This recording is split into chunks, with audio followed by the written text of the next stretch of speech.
आजची स्पेशल भिजाण्याची खिचडी पाहू। नमस्कार मंडळी, मी किशोरी तुम्हा सगळ्यांचं अगदी मनापासून स्वागत करते। आणि आजच्या ब्लॉगची सुरुवात होते संध्याकाळी 7:30 वाजता। तर इथे पंडित नाक्यावर जवळच आम्ही गेलेलो, कारण हे पण होते माझ्यासोबत। म्हटलं भाजी घेऊन येऊ काहीतरी, कारण घरात होती पण मला ना आज काय माहिती भिजाण्याचा म्हणजे भिजवलेले जे कडधान्य असतात ना, त्याला आमच्याकडे भिजाणं म्हणतात, तर त्याची खिचडी करून खायची होती। तर मग पटकन गेलो आणि घेतलं। भेंडी पण भेटली, भेंडी पण घेतली आम्ही। आणि त्यानंतर आहे ना दूध वगैरे घेतलं आणि मग आम्ही दोघंजणं बोलत बोलत निघालो। आणि गाडी काही नेलेली नव्हती आणि म्हटलं आपण आज चालतच जायचं आहे, थोडंसं फेरफटका पण होतो, छान वाटतं। आणि बघ किती हॉटेल झाले आहेत आमच्याकडे। खालच्या नाक्यावर गेलो पण तिथे एक काम होतं, पण दुकानं बंद झालेली।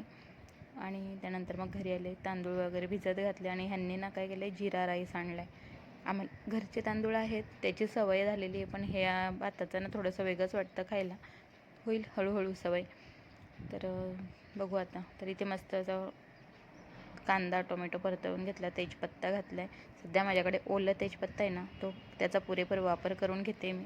मसाले घालून घेतले आणि मस्त अशी कडधान्य धुवून घेतलेली ती टाकले, तांदूळ टाकलेत आणि पाणी घालून खिचडी छान कुकरला लावून दिलेली। तर आहे ना, मी माझी स्वतःची आवडसुद्धा जपत असते। कधी मला काय खावंसं वाटलं ना, ते मी नक्कीच बनवत असते। तर ही होती व्हिडिओ पाहिल्याबद्दल सगळ्यांचे धन्यवाद। आणि व्हिडिओला लाईक नक्की करा, नवीन असेल त्यांनी सबस्क्राईब करा आपल्या चॅनलला। आणि हो, कमेंट करायला विसरू नका। धन्यवाद।